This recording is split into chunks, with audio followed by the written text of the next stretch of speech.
Hello दोस्तों, स्वागत है आप सभी का कहानियों की इस प्यारी सी दुनिया में। आज मैं हाजिर हूँ आप सबके लिए रोचक और एक शिक्षाप्रद कहानी लेकर, जिसका शीर्षक है 6 अंधे और हाथी। यह एक भारतीय लोक कथा है। तो चलिए दोस्तों, शुरू करते हैं आज की प्यारी सी कहानी। बहुत समय पहले की बात है। भारत देश में 6 अंधे आदमी रहते थे। हालांकि वे देख नहीं सकते थे, लेकिन उन्होंने दुनिया के बारे में कई अन्य तरीकों से सीखा था और जानकारी हासिल की थी।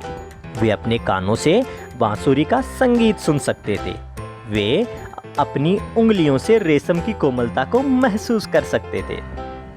वे पके भोजन की गंध को सूंघ सकते थे और साथ ही उसके मसालेदार स्वाद को चख भी सकते थे। वे एक साथ मिलकर अपने घर की देखभाल करते और वे सब बहुत खुश थे। एक दिन अंधे लोगों ने एक रोमांचक खबर सुनी और खबर यह थी कि राजकुमार के महल में एक नया हाथी आया था। उन अंधे लोगों ने हाथी के बारे में सुना जरूर था, लेकिन वे उससे कभी मिले नहीं थे। हाथी कैसा होता है, यह बात तो वे बिल्कुल भी नहीं जानते थे।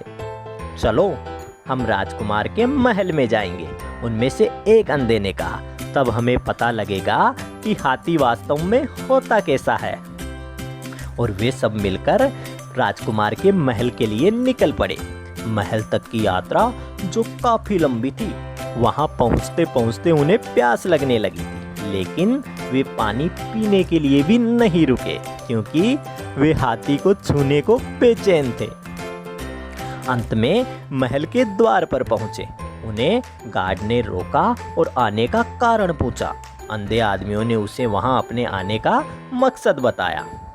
गार्ड ने कहा, बेशक आप हाथी को छू सकते हैं। मुझे यकीन है कि राजकुमार इसका बुरा नहीं मानेंगे। फिर गार्ड उन 6 लोगों को लेकर हाथी के पास गया। हाथी बगीचे में चुपचाप खड़ा था। सबसे पहला अंधा व्यक्ति हाथी के पास गया और हाथी के पेट को छूकर देखा। वह बोला, यह तो बहुत मजबूत और चौड़ा है। मुझे लगता है कि हाथी एक दीवार की तरह है। उसके बाद में दूसरा आदमी हाथी के पास गया। हाथी की लंबी और गोल सूंड को छुआ। ओहो, वो तो सांप की तरह है, वो चिल्लाया। तीसरे आदमी ने हाथी के चिकने दांत को पकड़ा। क्यों, यह हाथी तो एकदम भाले की तरह नुकीला है। चौथे आदमी ने हाथी का पैर पकड़कर देखा और उसने सोचा कि वो तो एक पेड़ की तरह गोल और कठोर था। पांचवें अंधे ने हाथी के कान को पकड़कर देखा। कान बहुत बड़ा था। हाथी ने अपने कान को धीरे से फड़फड़ाया। पांचवा आदमी हंसा, अरे यार, हाथी तो पंखे की तरह है। छठे अंधे ने जानवर की लंबी और पतली पूंछ को छुआ। यह हाथी तो रस्सी की तरह है, उसने सोचा। ऐसा करते करते उन्हें दोपहर हो गई और सूरज बहुत तेज गर्म हो गया था। फिर गार्ड वहां आया और उन्हें लेकर एक छांवदार पेड़ के नीचे गया। आप सब यहाँ बैठकर आराम करें, तब तक मैं आपके लिए पानी लेकर आता हूँ। इंतजार करते समय उन 6 अंधे लोगों ने हाथी के बारे में चर्चा शुरू कर दी। पहले ने कहा, किसी ने मुझे नहीं बताया था कि हाथी एक दीवार की तरह होता है। तभी दूसरा आदमी बोल पड़ा, अरे नहीं, एक दीवार, वह तो एक सांप की तरह होता है। तीसरे आदमी ने अपना सिर हिलाया और कहा, हाथी साफ तौर पर एक नुकीले भाले की तरह होता है। तभी चौथा आदमी बोल पड़ा, अरे नहीं नहीं, हाथी तो एक पेड़ के तने की तरह होता है। तभी पांचवा आदमी चिल्लाने लगा, दीवार, एक सांप, एक भाला, एक पेड़, तुम सब गलत हो। सचमुच में हाथी तो एक पंखे की तरह होता है। नहीं, आप सब गलत हो, छठे आदमी ने कहा। हाथी तो एक रस्सी की तरह होता है। मैंने खुद उसे छू कर देखा है। जल्दी ही गुस्से से भरी आवाजों से पूरा बाग गूंजने लगा और वो आवाजें थी हाथी का वर्णन करने की। उनमें भारी बहस छिड़ी थी। एक कह रहा था दीवार, एक सांप, एक भाला, एक पेड़, एक पंखा और एक रस्सी। उनके शोर से राजकुमार की नींद खुली। राजकुमार जो दोपहर में झपकी ले रहा था, उसने कहा, शांत रहो, देखो मैं सोने की कोशिश कर रहा हूँ।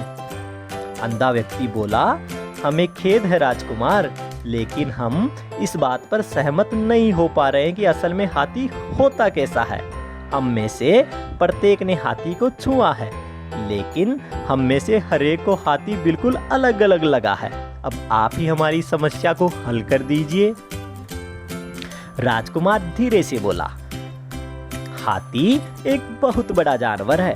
उसकी पीठ दीवार की तरह होती है, उसकी सूंड सांप की तरह होती है, उसके दांत एक नुकीले भाले की तरह होते हैं और उसके पैर पेड़ के तने जैसे होते हैं।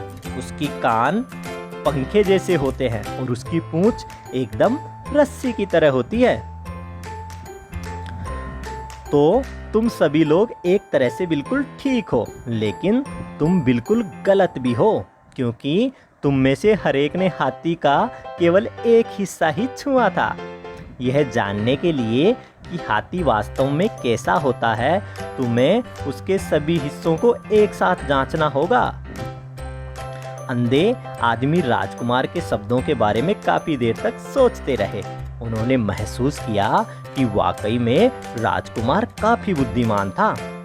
राजकुमार ने कहा, मैं आपको हाथी के बारे में और कुछ भी बताऊंगा, लेकिन हाथी की सवारी तो बहुत ही मजेदार होती है। क्या आप सभी हाथी पर सवार होकर घर लौटना पसंद करेंगे? तो सभी 6 लोगों ने हाथ ऊपर कर दिए कि जरूर, क्यों नहीं। और राजकुमार ने उनको हाथी पर बिठा दिया और वे सब एक दूसरे से अब पूरी तरह सहमत थे और उनके अनुभव का वही सबसे अच्छा हिस्सा था। तो दोस्तों, इस कहानी में हमने सीखा है कि कई बार ऐसा होता है कि हम अपनी बात को लेकर अड़ जाते हैं कि हम ही सही है और बाकी सब गलत।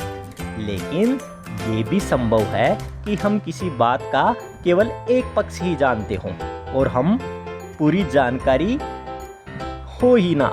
इसलिए हमें अपनी बात रखने के साथ साथ दूसरों की बात भी ध्यान से सुननी चाहिए। तो दोस्तों, आपको ये कहानी कैसी लगी? कमेंट करके अपनी प्रतिक्रिया जरूर दें। हम मिलेंगे फिर एक नई कहानी के साथ। आप सबका शुक्रिया।